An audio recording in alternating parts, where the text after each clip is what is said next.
one-point game. They do have a timeout. Decide not to use it. Curry, way downtown. Bang! James on the drive. Anthony for three. Puts it in. Durant. You can't keep jumping that high, man. C'est fou. Bryant for the win. La hype du basket américain est sur Sport en France. Bonjour à tous, bienvenue dans votre rendez-vous hebdomadaire. On va parler de basket de finale NBA pendant à peu près une petite heure, 50 minutes. On a bien sûr un gros programme à vous présenter. On aura un débat. Est-ce qu'il faut rester dans sa franchise ou est-ce qu'il faut en changer pour gagner un titre NBA? C'est la question qu'on va se poser ensemble. Et puis on aura un focus bien sûr sur la finale NBA qui oppose encore et toujours les Warriors aux Boston Celtics. Voilà, très gros programme. On va se lancer, on va accueillir les hommes qui sont là en plateau pour discuter un petit peu NBA avec moi. On va commencer par un homme qui s'habitue un petit peu aux locaux, c'est Raphaël Desros. Salut Raphaël. Salut. Comment va? Ah, ça va bien, on a un invité de prestige, j'ai sorti la chemise.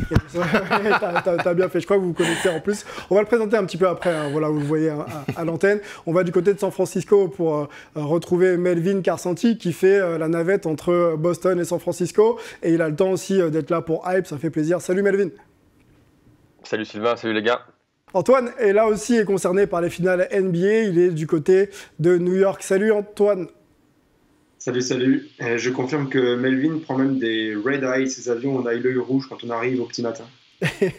Bon courage messieurs, il reste encore quelques matchs, peut-être un ou deux à suivre. Et puis bien sûr, on vous retrouvera pour parler de tout ça, pour débriefer les finales NBA. C'est l'heure d'accueillir le comte de Boudherbala qui est là avec nous. Bonjour. Comment il va? Très bien, merci pour l'invitation, messieurs. Merci à toi, on sait que le temps est un petit peu compté. Disons qu'on a quelques obligations, mais tout va bien. Tout va bien. Spectacle en ce moment? Ouais, spectacle Théâtre Le République tous les week-ends juillet, août. Après, on reprend octobre, novembre, décembre, janvier, ad vitam. Et en tournée partout en France. Ok, on a la bande-annonce. On vous propose même de regarder tout ça. Formidable.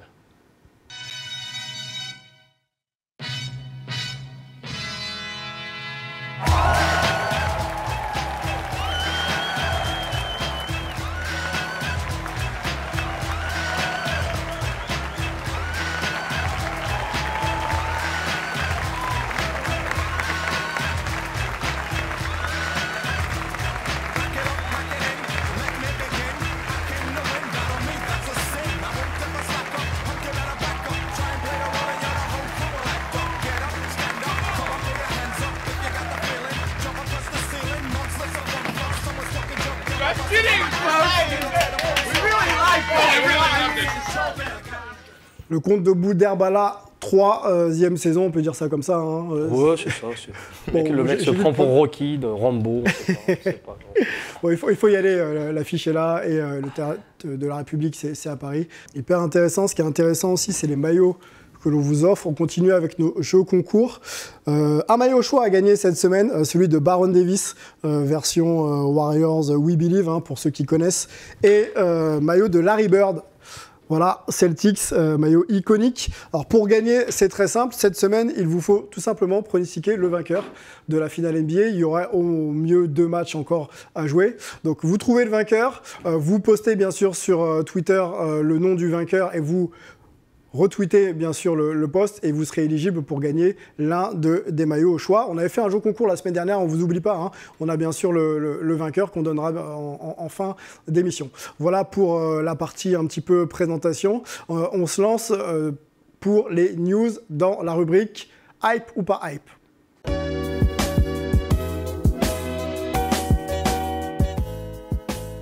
La rubrique news, Samy, hype ou pas hype, on a scruté un petit peu les infos en NBA, puis on essaie de retenir 3 news les plus importantes, et puis on en discute ensemble. Alors avant tout, ouais. Qu'est-ce que ça veut dire hype? Hype, ça veut dire buzz, quelque chose qui fait parler. C'est ce qui intéresse. Ok. Donc est-ce que ça te hype ou pas? On m'a toujours dit don't believe the hype. Donc, ok. Ici, il va falloir believe the hype. C'est le moment de commencer. Voilà. C'est mieux. On parle de LeBron James. On a parlé la semaine dernière de son accession parmi les fortunes les plus importantes des États-Unis. Milliardaire LeBron James. Cette semaine, il a déclaré vouloir détenir une franchise NBA. Je vous propose d'écouter, puis on en parle ensemble. I want to own a team. Buy a team. Yeah, I want to buy a team. That's it. There for you sure. go. There you go. Buying a Right. team and then talking is a little tricky. If you own the team and like, Yeah, I would much rather own a team before I talk. I want a team in Vegas. Good for you. Oh my God. I want the team in Vegas. Alors, ça fait quelques années que la NBA parle d'expansion, peut-être en Europe ou sur d'autres continents, mais d'abord peut-être réactiver aussi des franchises, Seattle ou peut-être des nouvelles franchises du côté de Las Vegas. LeBron James vient de se positionner milliardaire, donc il va peut-être falloir réunir des fonds quand même pour obtenir une franchise, mais est-ce que ça te hype quand tu penses à un LeBron James qui pourrait devenir proprio d'une franchise dans quelques années? Après, aux États-Unis, tout est possible et là-bas, ils font jamais rien. Ils disent jamais rien pour rien. Okay. Donc en général, quand ils annoncent comme ça, c'est qu'il y a un plan derrière et que forcément, il y a des projets. Après, non, ça ne m'étonnerait pas parce qu'ils ont toujours cette volonté d'aller, de conquérir un peu plus le territoire, mais déjà le territoire américain. Il n'y a aucun intérêt à aller en Europe, sachant que les organisateurs de l'NBA, quand ils viennent en Europe, ils sentent la vibe qu'il y a en Europe, qui n'est pas du tout la vibe qu'il y a aux États-Unis. Et ça, c'est ce qui ressort de toutes les études. Parce qu'eux, ils ne font pas les choses par hasard, les Américains, tu connais. Hein, et donc, il y a ce truc-là. Et forcément, je pense que Las Vegas, ça peut être un bon endroit. Alors que c'est plus un endroit de show. Ils font leur Summer League là-bas. Mais il n'y a pas un truc où c'est pas porté par une ville comme ça peut l'être dans les autres grandes villes américaines. Las Vegas, tu vis pas à Las Vegas. C'est ça il n'y a pas de communauté autour. Voilà, c'est un lieu de fanbase, fête, c'est un lieu de sport, c'est un lieu de casino, mais c'est pas un lieu où, même si tu as ULNV, l'université là-bas... C'est pas un lieu de fans. Voilà, c'est pas évident de faire une... Mais forcément, s'ils annoncent ça comme ça, tu peux être sûr que dans un an ou deux, tu auras une équipe là-bas, quoi. Alors on va revenir sur le timing parce que Adam Silver s'est exprimé. Moi, je voudrais qu'on écoute Stephen A. Smith, consultant ESPN aux États-Unis, qui parle justement d'une possibilité que LeBron ait sa franchise. Et pour Stephen A. Smith, LeBron James mérite sa franchise. There is no question that LeBron James deserves ownership of an NBA franchise, and the NBA would be absolutely lucky to have him. And the league should be planning now to do everything they can to make sure that LeBron James has a majority stake in owning an NBA team. He deserves it. Même question pour toi, Raphaël. Non, moi, je pense que c'est la personne parfaite. On sait qu'il suit les traces de Michael Jordan, milliardaire, comme Michael Jordan même plus tôt. Et une franchise, c'est vrai que ce serait logique parce que c'est quand même quelqu'un qui a une image, entre guillemets, parfaite. Il n'y a pas eu de couac dans sa vie. Il a les fonds, il a aussi le charisme. On sait qu'il est engagé socialement. Donc, l'étape après sa carrière, c'est vrai qu'il ne sera pas coach, à mon avis. Donc, propriétaire, c'est vrai que c'est plus ce qui lui colle à la peau. Quand on sait ce qu'il sait faire en termes de merchandising, etc., je pense que ce serait une bonne idée pour tout le monde. Messieurs, aux États-Unis, je vous fais réagir sur la déclaration d'Adam Silver. Donc Adam Silver, le commissionnaire, le big boss de la NBA. Alors pour lui, il y a de superbes marchés. Nous étions à Seattle, donc Seattle Sonics il y a encore quelques saisons, et je suis désolé qu'on n'y soit plus. Nous avons une équipe WNBA à Seattle, dans une enceinte flambant neuve qui marche de façon spectaculaire. Et Las Vegas, où nous y serons en juillet avec la Summer League, dont on parlait tout à l'heure, Samy, a montré son potentiel pour une franchise sportive. Voilà ce que pense Adam Silver, donc il laisse un petit peu les portes ouvertes. Nous, on a fouillé un petit peu sur cette question et nos confrères américains, notamment Mark Stein, disaient que pour l'instant, la NBA attendait de renégocier peut-être un peu les droits télé qui courent jusqu'en 2025 pour voir si effectivement il fallait inclure dans cette discussion de négociation deux nouvelles franchises pour faire augmenter bien sûr les droits. Moi je pose la question à Antoine qui est aux États-Unis, qui entend beaucoup parler de cette volonté d'expansion de la Ligue. Est-ce que c'est quelque chose qu'on peut imaginer à court, moyen ou long terme ? Oui, ça sera dans quelques années. On peut voir ça autour de l'horizon 2025, il me semble. Ça fait déjà 1 an ou 2 qu'on en entend parler. Clairement, ça sera Seattle et Las Vegas. Ça a été aussi plutôt acté dans certaines formulations, même si ça n'a pas encore été posé de manière totalement officielle.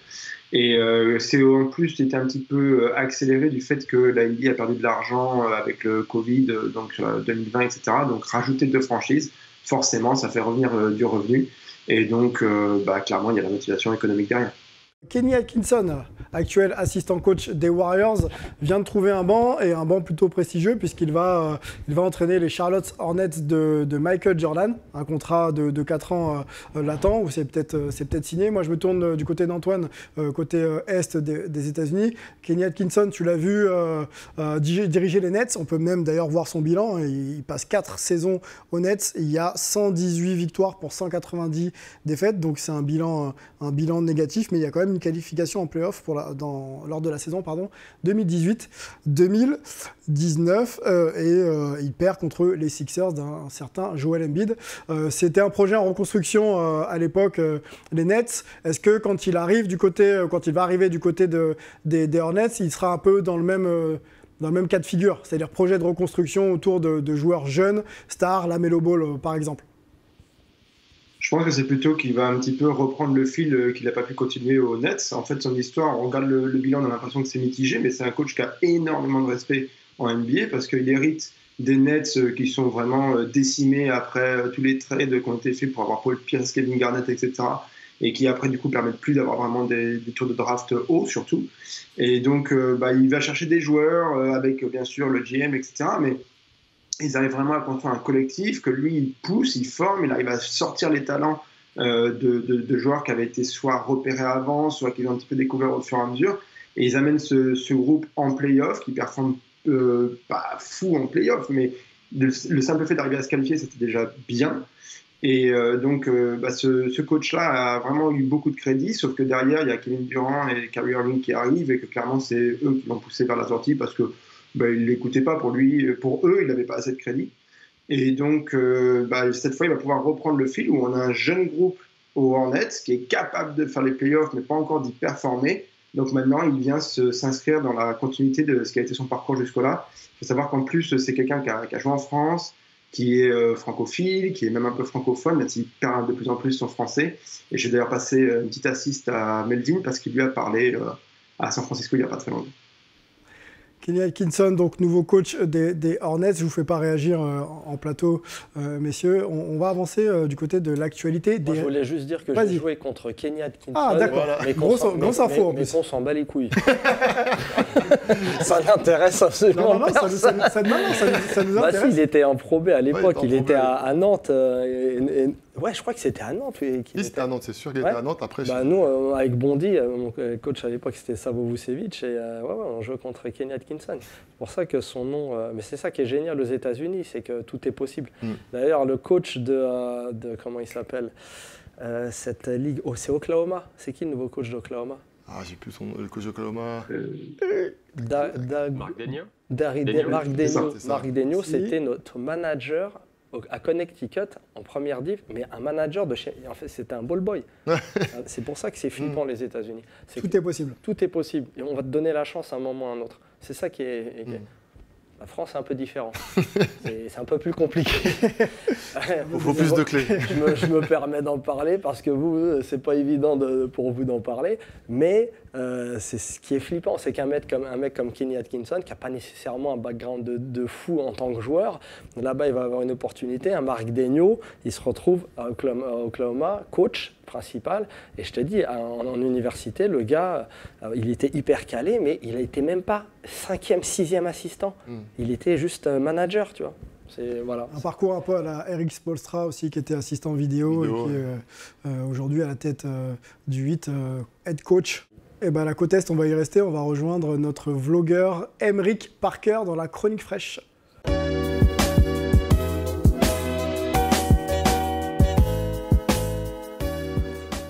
La famille Hype est bien plus grande que ce qu'on est, puisqu'on a un vlogueur sur le terrain du côté de New York qui prend les images pour nous et qui nous fait quelques sujets inside, communauté, et on essaye d'en discuter un petit peu ensemble. Donc on va rejoindre Emeric tout de suite. On va parler d'ailleurs communauté US dans un sujet de 2h30. C'est bien ainsi, la chronique fraîche, c'est parti.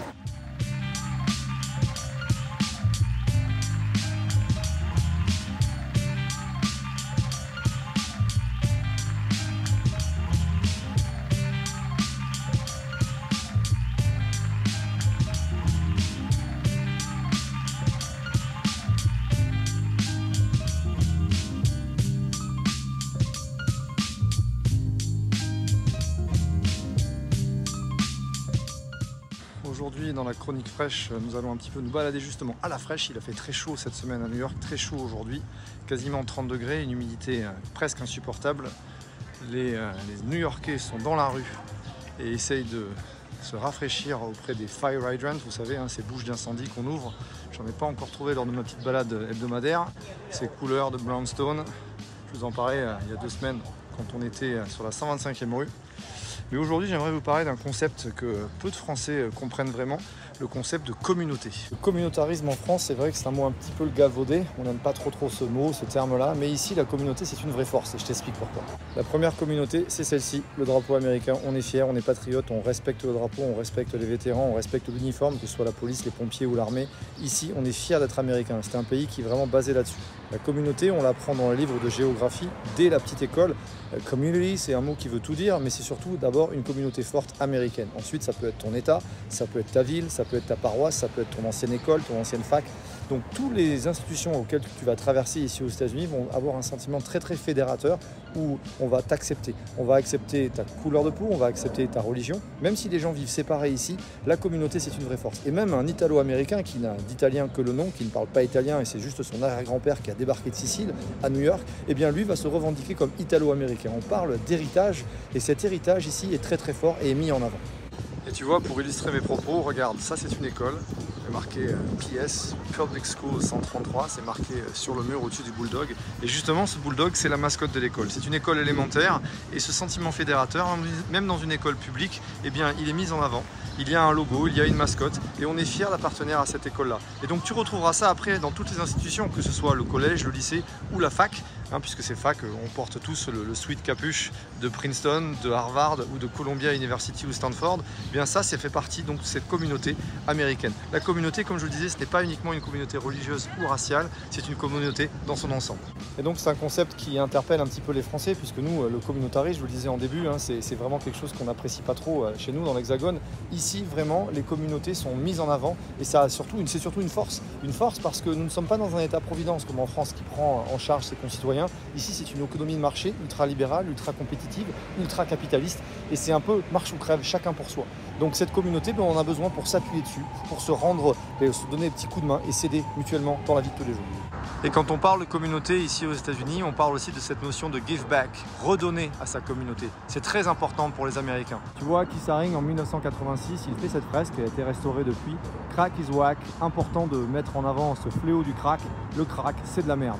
La chronique fraîche, ta dose hebdomadaire en direct des US, c'est déjà terminé, je sais, mais tu peux nous retrouver en replay chaque semaine dans ton salon, où tu veux, quand tu veux. N'hésite pas à t'abonner. À bientôt sur Sport en France. Emric Parker, @fraîcheur sur Instagram, faut y aller, vous likez, vous abonnez et vous verrez plein de stories comme ça sur la culture des États-Unis. Je me tourne vers Samy, oui, qui a vécu aux États-Unis, hein. Fac de Yukon, 2004-2005, je crois. Oula, ça date. Hein. Ça date, hein. Ouais, ça fait quand même 17 ans. Hein, Qu'est-ce que tu gardes un peu de la communauté US en tête? Bah, communauté US, en fait, ça dépend. Sport, basket, on va dire, plutôt orienté fac. Basket. Bah là, quand tu es justement dans une université, tu crées une communauté d'étudiants. Okay. Et autour de cette communauté d'étudiants, forcément, quand tu joues au basket, bah, tu es propulsé, tu es idolâtré, parce que justement, le basket là-bas, c'est une quasi-religion, donc c'est le pays du basket. Donc quand tu es joueur de basket, c'est un truc de fou. Et tu as une possibilité justement d'avoir accès à tout le monde, à tout. Ouais. Donc tu as des facilités que tu n'as pas nécessairement quand tu es en dehors du campus. Okay. C'est-à-dire, là, il parlait justement de l'Amérique communautaire. C'est vrai que tu as l'Amérique communautaire dans différentes villes parce que forcément, quand tu évolues dans un endroit, bah, tu vas vers tes semblables pour vivre avec eux, pour avoir des facilités. Mais en France, on a aussi ces facilités-là. Okay. Donc, on est aussi communautariste d'une certaine manière, mais ce n'est pas du tout le même style de communauté qu'il y a aux États-Unis. Nous, c'est beaucoup plus métissé, encore que ça le devient de moins en moins, parce que forcément, on va aussi vers son semblable, parce qu'on sait que le semblable va nous tendre la main et qu'on a plus d'atomes crochus avec notre semblable. Bah, c'est exactement ce qu'ils font aux États-Unis. Okay. Et comme le disait le camarade, c'est qu'ils n'ont pas la chance que nous, on a d'avoir cet état-providence, la sécurité sociale gratos, et toutes les aides qu'on peut avoir pour vivre correctement. Donc voilà, c'est les grandes différences franco-américaines. Hein. C'était le sujet de mes 2 premiers spectacles. Le troisième, bon, j'ai arrêté de traiter ces sujets-là, mais non, ça nous a passionnés parce qu'on a grandi avec les États-Unis. Donc, via le basket, mais aussi via les séries, les films et tout. Mais je commence à être très long et Sylvain commence à être embarrassé. Non, Donc on enchaîne les amis. Question suivante. On va enchaîner, on va surtout rappeler qu'Aymeric est sur Instagram, @fraîcheur, allez-y, likez, et vous aurez bien plus que ces 3 minutes 30 ensemble. Est-ce que tu es fidèle, Samy? Question comme ça ouverte. Attention. Très fidèle? Très fidèle à ma femme que j'aime. Qui regarde l'émission. Bon, on va parler fidélité et NBA dans le débat de la semaine.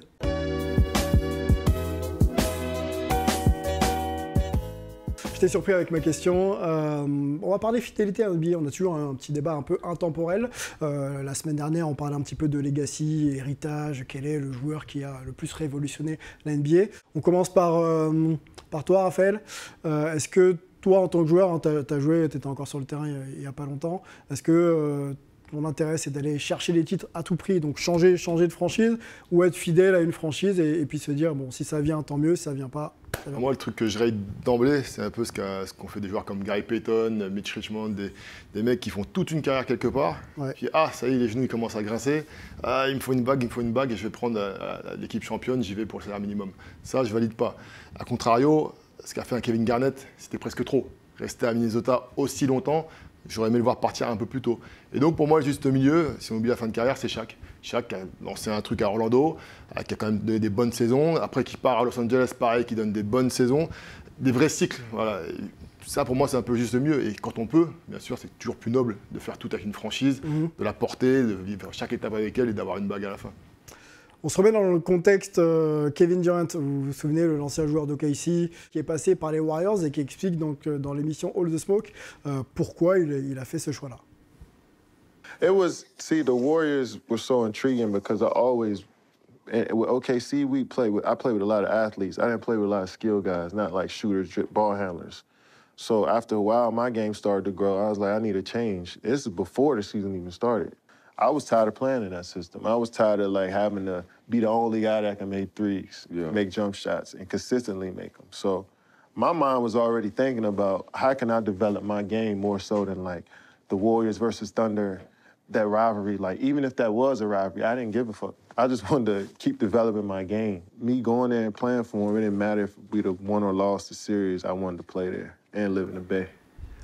Melvin, tu as eu la chance de croiser Kevin Durant quand il était du côté de San Francisco. On vient de l'entendre. Est-ce que quelques années après, on comprend un peu sa prise de position quand il dit que, quoi qu'il arrive, il voulait de toute façon quitter OKC pour faire évoluer son jeu et être dans une dimension peut-être un peu plus collective du basket? Oui, moi je peux très bien le comprendre et je pense qu'il est aussi arrivé à son terme après 3 ans à Golden State. Il avait envie d'autre chose et c'est pour cette raison qu'il est parti à Brooklyn. Après, c'est vrai que je pense que quand on regarde ça avec un œil plus de fan, forcément quand on est fan d'une franchise et qu'on voit un joueur de la trempe de Kevin Durant, de LeBron James, de partir, on a l'impression que c'est la fin du monde et on voit rarement en fait l'angle du joueur. Et si le joueur a envie d'un autre défi, c'est son choix de partir et surtout son choix maintenant avec la free agency. Tu parlais de Magic, de Bird et des anciens.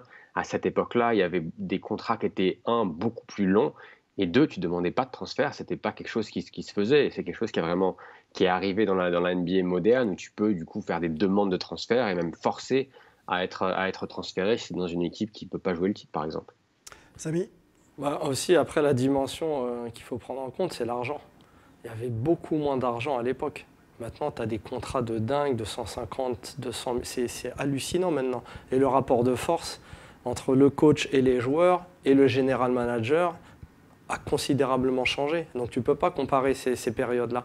Les gars, quand ils commençaient à Boston, ils finissaient à Boston, ok, mais c'était déjà des équipes légendaires. Et puis il y avait beaucoup moins de concurrence entre les équipes. Tu avais 3-4 équipes dans chaque conférence qui étaient concurrentielles.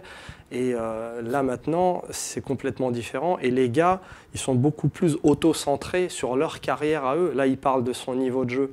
Ouais, mais tu sais très bien comment c'est. Quand tu t'entends pas avec un tel, il n'y a qu'un ballon, tu as été avec 2-3 stars et que voilà, humainement, ça passe pas bien.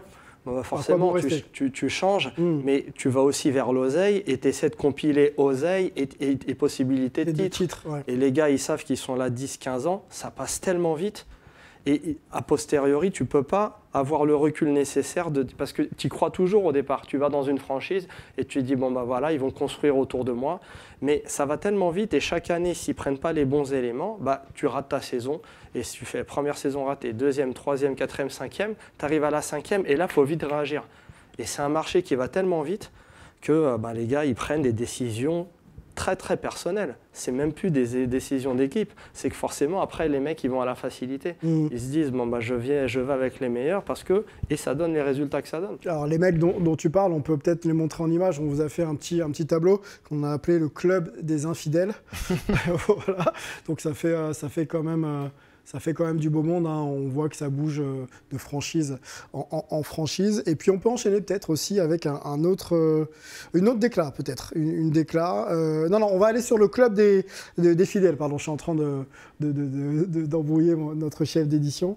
On va aller tout de suite sur le club des fidèles pour montrer les joueurs qui, eux, souhaitent vraiment déjà qui ont été draftés ou qui sont encore dans leur franchise, mais qui se sont exprimés sur le fait de ne pas vouloir en changer.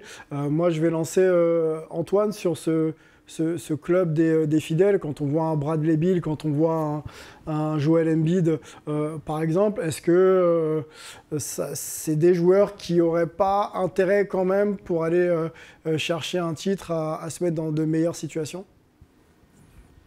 Joel Embiid, vu qu'il aime bien troller, il a dit que Miami a besoin d'une autre superstar à côté de Jimmy. Donc on ne sait pas si c'était peut-être un petit peu un appel du pied vers Miami ou peut-être la pression à Philly, mais bon, je pense qu'il a quand même envie que ça construise plutôt autour de lui à Philly. Bradley Beal a encore dit récemment que sa priorité pour lui c'était gagner, donc pas forcément rester. Donc on va voir un petit peu ce que ça va donner de son côté.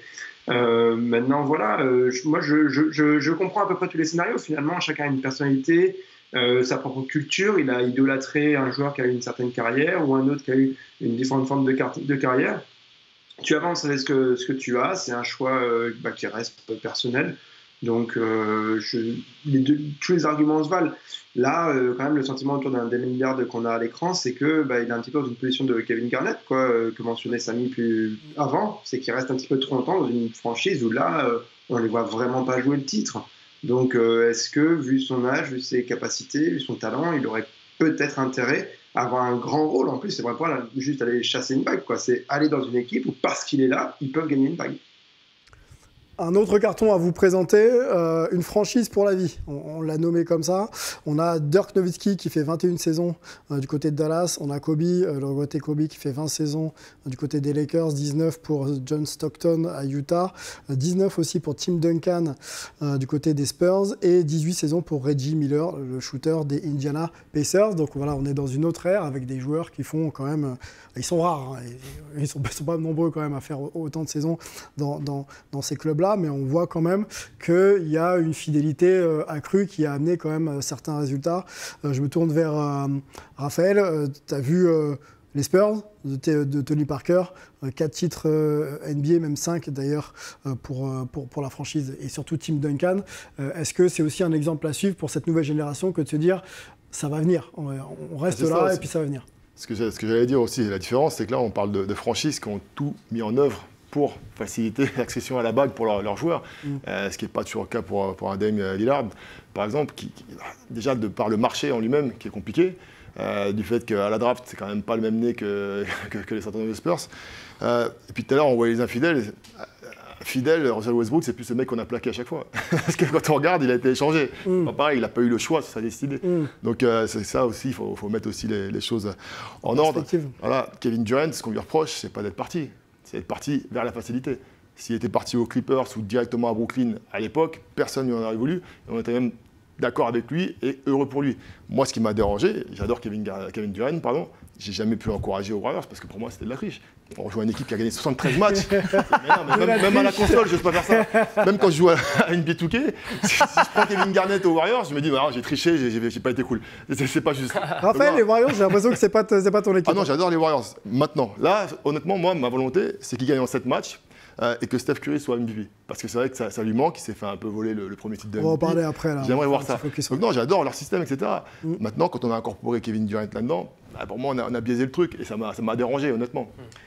Dernier carton, la saison de trop ou les saisons de trop. On a voulu vous montrer 3 profils. Tony Parker, 17 saisons du côté des Spurs et une saison du côté de Charlotte. Dwayne Wade, 15 saisons au Heat, une saison aux Bulls et une saison aux Cavs. Et Jordan, donc 13 saisons aux Bulls et 2 saisons aux Wizards. On aurait pu en mettre d'autres. Je me tourne vers Melvin. Est-ce que tu es d'accord avec ce titre du carton? Est-ce que ces 3 joueurs ont fait là ou les saisons de trop?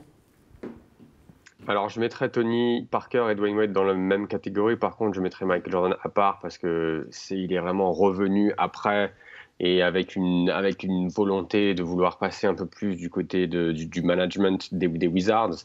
Mais c'est vrai que pour Tony, je pense que même pour lui et je pense que pour tous les Français, ça nous a fait mal de le voir sous le maillot de Hornets pour faire une saison et après prendre sa retraite derrière.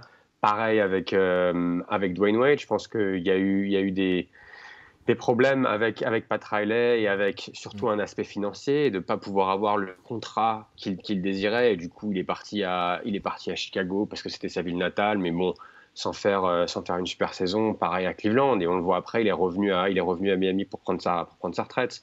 Donc, je ne sais pas si c'est si c'est des saisons de trop ou si c'est aussi accepter le fait que tu n'es plus cette star ou cette légende. Mais par contre, tu peux continuer à jouer dans cette franchise, avoir un rôle moindre, mais vraiment finir sur une meilleure note que d'aller te perdre un peu à Charlotte, par exemple. Raphaël. Pour moi, c'est ce qu'il y a eu en commun aussi entre ces deux joueurs, D-Wade ou Tony Parker, un manque de tact de la franchise.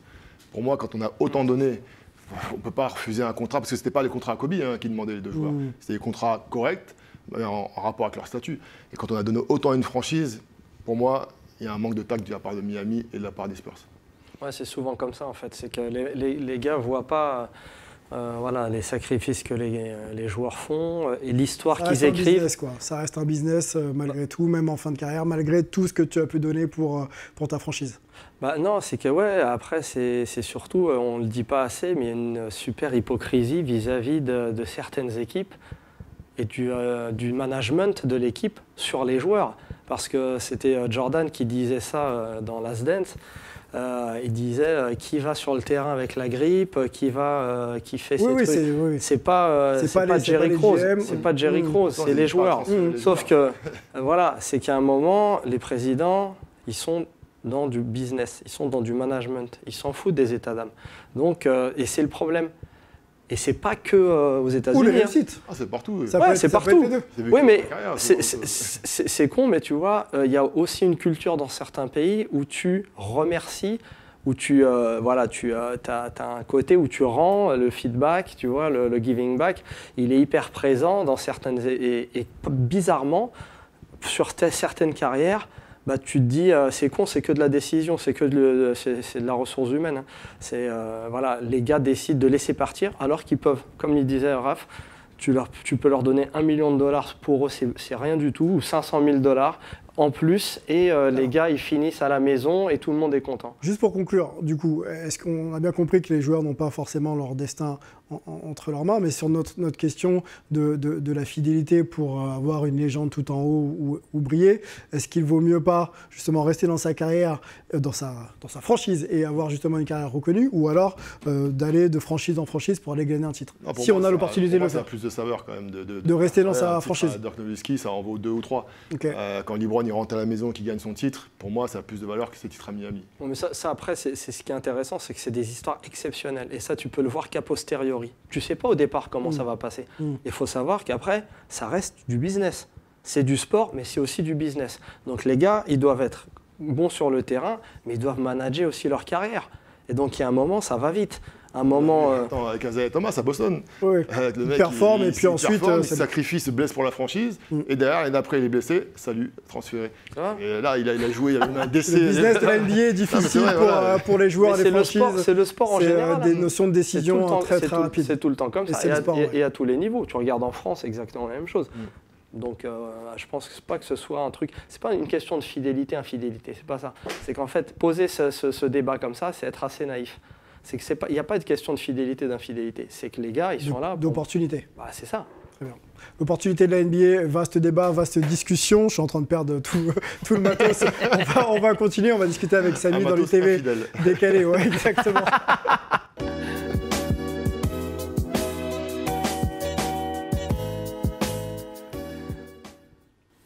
Samy, moment de détente de l'émission. Question courte. Réponse courte, hein, parce qu'on te sent bavard. Non, parce que moi, c'est des sujets qui sont passionnants. Et après, c'est toujours frustrant. C'est ça le problème de la télé, entre guillemets, des émissions. C'est que tu as peu de temps pour parler de ces... Sauf que c'est tellement des sujets centraux que voilà. Et puis moi, ça me passionne. Et ben là, tu vas avoir peu de temps pour répondre à mon ITV. Tu préfères? Oui ou non? Ça te va? Interview, oui ou non? Tu préfères, on y va. Tu préfères la comédie Cellar de Las Vegas ou le République de Paris? Le République de Paris, parce que j'ai voulu justement retranscrire le Comedy Cellar qui à la base est à New York et pas à Las Vegas, parce que Las Vegas c'est une succursale, mais le Comedy Cellar c'est une petite salle à New York qui est juste mythique et tu as tous les plus grands comédiens de New York, parce que le vrai stand-up, la vraie niveau du stand-up, c'est à New York, c'est pas du tout la côte ouest. Côte ouest c'est une carotte, ils vont là-bas pour prendre de l'oseille, pour braquer les mecs et braquer les touristes, mais le vrai stand-up c'est New York. Voilà, un mot. Ok. Voilà, t'as voulu un mot, t'en as 40. Tu préfères Rudiger ou Charlie Villanova? Ouais, les deux, je les kiffe, mais après, j'aurais plus de cœur pour Charlie, parce que Charlie, c'est un mec qui vient from scratch. Il a une histoire de ouf. Bon, déjà, il a eu des petits soucis de santé, mais sa mère, elle a struggle comme une folle, et ils ont une histoire de dingue. Deux joueurs avec qui tu as évolué donc, en université, on peut le rappeler, du côté de UConn, l'AS Bondy 93 ou les Connecticut Huskies? Moi, je vais dire les Huskies, parce que les Huskies, ils m'ont permis de voir autre chose, de grandir et puis de réaliser mon rêve. Mais après, Bondy, ça reste mon premier contrat pro, ça reste mes premières opportunités sur un truc que j'attendais pas du tout. Puis c'est là où après, on a rencontré les gars avec qui on a grandi, comme Raphaël et compagnie. C'est trop long, je suis trop long dans Non, c'est bon. Les seniors, je choisis mes questions. Les seniors ou l'angle mort? Les seniors. Les seniors parce que c'est plus sportif, plus de déconnade, et puis une équipe de ouf. Gad Elmaleh, Franck Dubos, Karamzi, Omar, Joe Star, José Garcia, et puis feu le grand Jean-Pierre Mariel. Donc icône du cinéma français. Icône de cinéma français. Le Madison Square Garden ou le complexe sportif de Marville? Marville, parce que Marville, c'est le playground de Saint-Denis sur lequel on jouait depuis que moi j'ai 11 ans. Mais c'est un terrain qui n'existe plus malheureusement, mais il y a eu des légendes qui sont venues sur ce terrain-là, donc Sonko et compagnie. Parce que le Madison Square Garden, moi j'y ai tourné, mais j'y ai pas joué. J'aurais bien voulu jouer, mais Lancer franc ou franc-parler? Franc-parler, parce que c'est ça que j'aime au basket, c'est que voilà, on est ensemble sur le terrain, on est comme ça, c'est un sport de puissance, de précision, mais si tu n'arrives pas avec le couteau entre les dents pour défoncer les gars que tu as en face de toi avec du franc-parler, que tu dois avoir aussi avec les partenaires, tu n'y arrives pas. Donc pour moi, c'est un sport de combat collectif à l'image du rugby, mais avec plus de hype, justement. Nusret ou Nicolas Hulot? On va prendre Nusret, Nicolas Hulot, c'est chelou. Je crois que d'ailleurs, on a... C'est deux de mes victimes dans le spectacle. Mais en fait, pourquoi je parle de ces gars-là, c'est que j'aime bien m'attaquer aux icônes qu'on te propose dans les médias. Nusret, pour moi, c'est une icône. Nicolas Hulot, ça en était une. Et moi, j'aime bien désacraliser ce côté-là. Tu vois, comme on a eu au basket, on nous a présenté des icônes. Mais quand nous, on s'est retrouvés à jouer devant ces icônes, si tu arrives et tu les regardes comme ça, t'es mort. Tu vas jamais gagner ton match. Samy, on a un petit extrait. Donc on essaie d'arriver énervé. Et puis voilà. Petit extrait pour nos téléspectateurs. Ça va illustrer un petit peu tout ça. Qu'est-ce que tu mets du sel comme ça? En plus tu sursales, c'est dégueulasse. Mets du sel comme ça, pas du sel comme ça. Mais il a des problèmes psychomoteurs, c'est quoi son délire? Alors pourquoi? S'il met du sel comme ça, peut-être il met du poivre sur son dos, il twerk, c'est quoi son délire? Il met des épices sur ses cheveux, il frictionne au-dessus des assiettes. Il met de la mayonnaise avec sa c'est quoi son délire? Mais plus c'est con, plus ça passe. Alors, encore 2 questions pour Samy. Grand corps malade ou Alexandre Mazia? Ouais, les deux sont très très forts dans leur domaine. Et puis, c'est 2 gars avec qui j'ai grandi et qui ont un talent fou et avec qui j'ai eu des aventures d'excellence et d'exception. Donc, je vais dire les 2. Les 2, ok. Indissociable. Dernière question, l'écriture ou la scène? Voilà, ouais, pareil, c'est indissociable parce que voilà, sur scène, tu retranscris ce que tu écris et puis la scène aussi, ça te donne l'opportunité d'improviser, donc de continuer à performer ton écriture et à l'améliorer. Donc, ouais, les 2, c'est la même chose. Hein, Je rappelle que tu as écrit un bouquin qui s'appelle Amazing, qu'on voit là à l'antenne, qu'on peut se procurer dans Amazon. Dans toutes les bonnes librairies qui font... Non, il n'y a aucune librairie, je l'ai vendu que sur Internet. Okay. C'est sur mon site perso, lecomte-de-Bouderwala.fr et sur Amazon. Et voilà, donc j'ai écrit le scénar de ce livre et j'essaie de faire le film. Donc là, je fais la tournée des distributeurs et des producteurs de bonne volonté. Tu joueras ton propre rôle? Ça va être chaud, mais le Samy joueur. Avec le maquillage, on ne sait jamais. On ne sait jamais. Bon, le message, un petit voyage en Turquie. Est passé. C'est clair. Il n'y a plus un poil sur le caillou. Et il va nous faire croire qu'il a 25 ans ce matin. Bon, message passé en tout cas. On va aller tous ensemble dans la dernière chronique de l'émission, le focus des finales NBA. Let's go.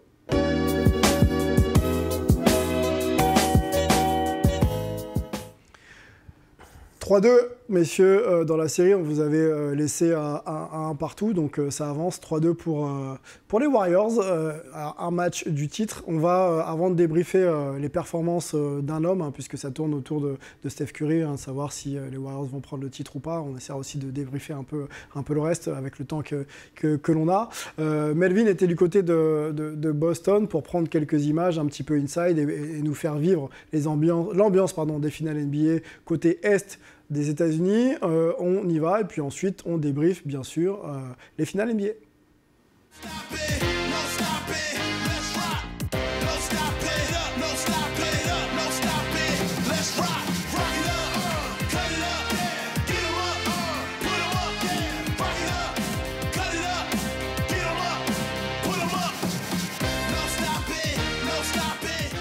Changement d'ambiance, nous voici à Boston pour les matchs 3 et les matchs 4. Vous le voyez autour de moi, le jaune et le bleu a fait place au vert et blanc des Celtics. On est juste devant l'entrée du TD Garden et on va rentrer dans quelques secondes pour vous donner un peu l'ambiance de ces finales. Let's go!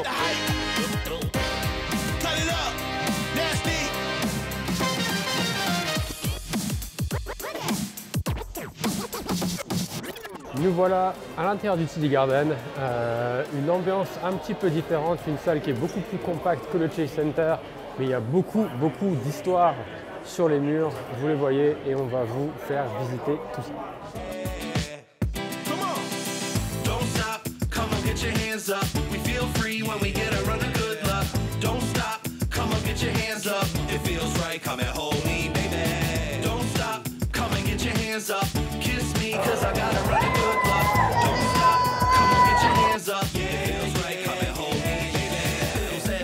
Stressing me out, stuck in a hole, you're the only one that's getting me out. I try to find a silver lining up in the clouds. Oh yeah, so hold me. 3-2 dans la série, je le disais, 104-94 dans le Game 5 pour les Warriors. Melvin y était. Melvin fait la navette entre Boston et San Francisco. Ça ne doit pas être simple, mais on ne va pas le plaindre quand même. On va se faire un focus avec toi tout de suite, Melvin, sur la performance dans le Game 4 de Steph Curry.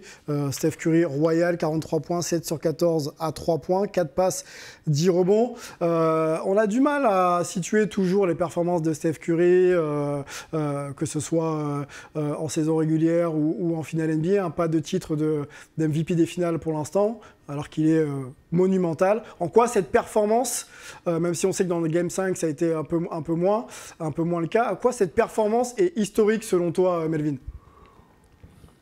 Elle est historique déjà à cause du contexte, c'est-à-dire que tu es mené 2-1, tu n'as pas le droit de perdre ce match 4 pour rentrer à San Francisco mené 3-1. Et donc, réussir à sortir un match de cette trempe avec à ce moment-là de la série, c'est juste incroyable. Et ce qu'il faut rajouter, c'est qu'encore une fois, en face, il y a la meilleure défense de la Ligue et de loin cette saison. C'est une équipe qui est grande, qui a des grands gabarits, qui joue extrêmement physique. Et ça sert à rien, quoi. Il est là, il fait 7 sur 14 à 3 points, il maîtrise le match. Il a fait, même les 3 matchs d'avant, il est extrêmement juste. Mais ce qui a été exceptionnel sur ce match 4, et Antoine peut en témoigner parce qu'il était à côté de moi également, c'est que c'est sa détermination. Et on savait dès le début du match, quand il met 2 tirs à 3 points sur Al Horford, et derrière il se met à haranguer la foule et à leur dire on est là, on va pas se laisser intimider par la foule du TD Garden. Et cette détermination, pour moi, c'est vraiment ce qui reste. Outre le sportif, c'est qu'il avait décidé que les Warriors n'allaient pas perdre ce match 4 et il est allé le chercher, tout simplement. On voit là le tableau qui s'affiche, 7e fois que Curry met plus de 40 points en plus en play-off, donc ça commence à faire beaucoup. Je me tourne vers le néo-coach, récemment diplômé, Raphaël Desroses. Est-ce qu'on peut ralentir, je pense pas, mais ralentir Steph Curry avec des choix défensifs un peu différents? Alors déjà, je valide tout ce qui vient d'être dit. Honnêtement, je suis d'accord avec lui. Ouais. Surtout qu'en plus, dans le contexte du match, il faut revoir les shoots qu'il met. Alors certes, on peut stratégiquement faire autre chose, trapper sur lui, sur les pick and roll par exemple, etc. Mais par rapport au choix tactique qui a été fait, ça a été fait parfaitement. Et on voit que c'est des shoots où il y a même un moment un head-one avec Tatum qui lui rentre dedans par derrière. C'était parfaitement défendu, mais malgré ça, c'est des shoots contestés qui marquent de très haut niveau.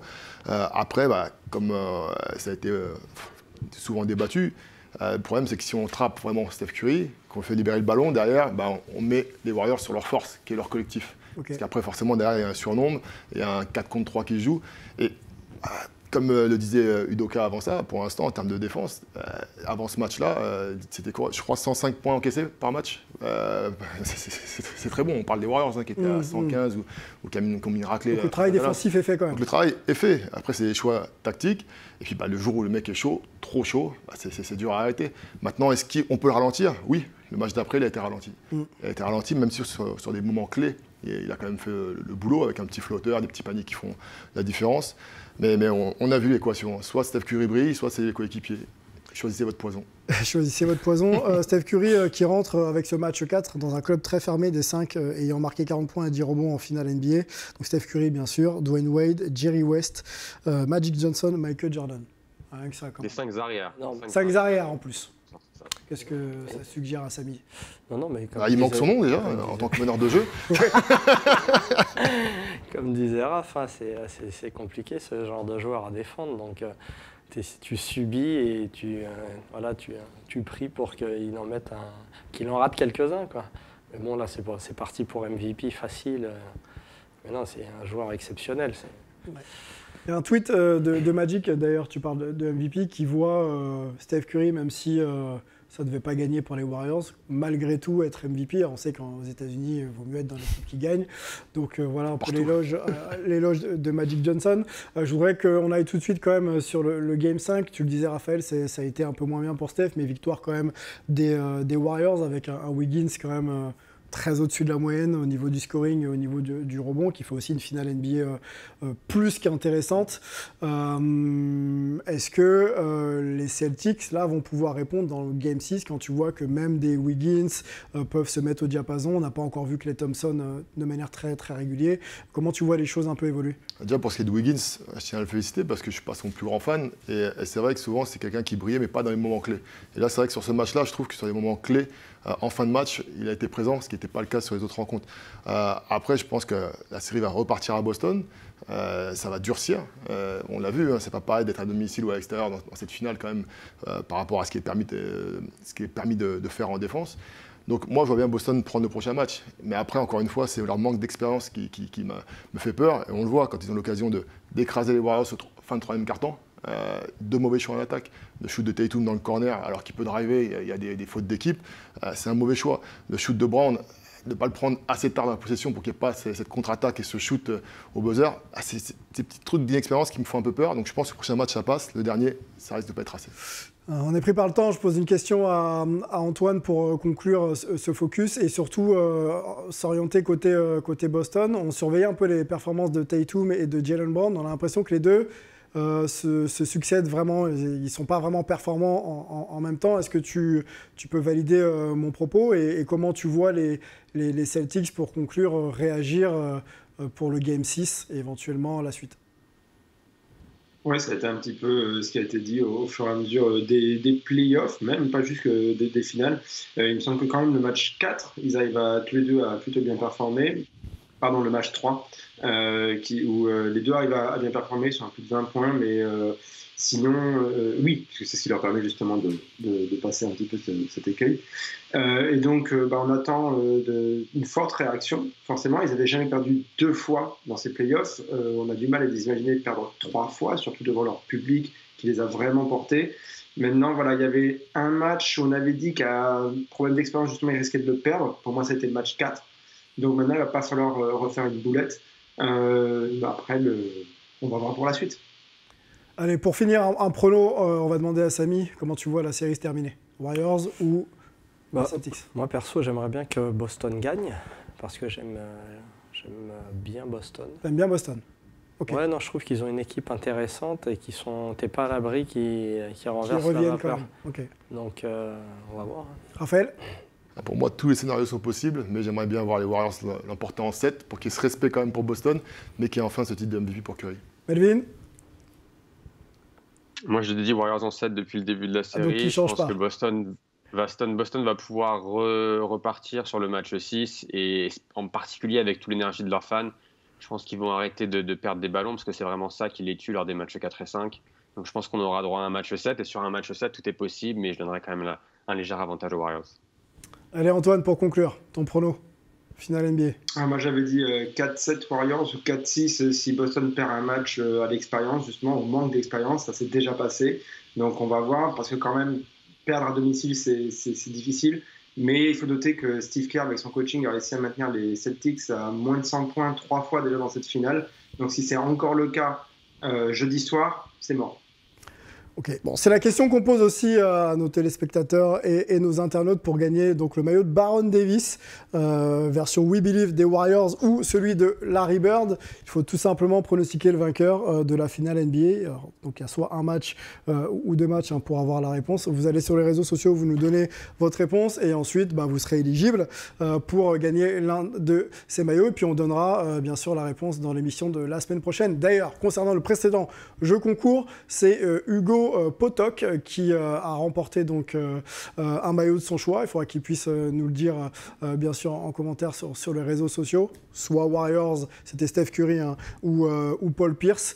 Voilà pour la partie jeu concours. On a aussi des livres, on fait la promo du livre de Fred Weiss, bien connu sur les antennes de Sport en France. Jusque là ça va, qui est sorti aux éditions Amphora, donc il faut se le procurer, histoire ultra intéressante. Et on a un autre bouquin, les 100 choses que tout fan de la NBA doivent savoir avant de mourir, et c'est aux éditions Talent Sport. Voilà, on a fait le tour. On va remercier Raphaël d'être venu. Merci, puis Fred Weiss te passe le bonjour, on mangeait ensemble à midi, donc voilà, je passe le mot. Un grand bonjour. Très grand bonjour. La petite famille du basket. On remercie Melvin, la journée commence, bon courage. Merci à vous. Antoine, à bientôt, et on remercie Samy Améziane qui était venu. Le conte de Boudherbala 3, c'est au République, au théâtre Le République même à Paris. République à Paris. Voilà, faut pas hésiter, allez-y. Je crois que la prochaine date, c'est le 24. 24-25 juin, et puis après tous les week-ends jusqu'à ce que mort s'en suive. On va remercier François Caudal à la réalisation et Lucien Jehan à l'édition, les équipes techniques de Sport en France, et on se retrouve très vite pour une Hype NBA. Ciao.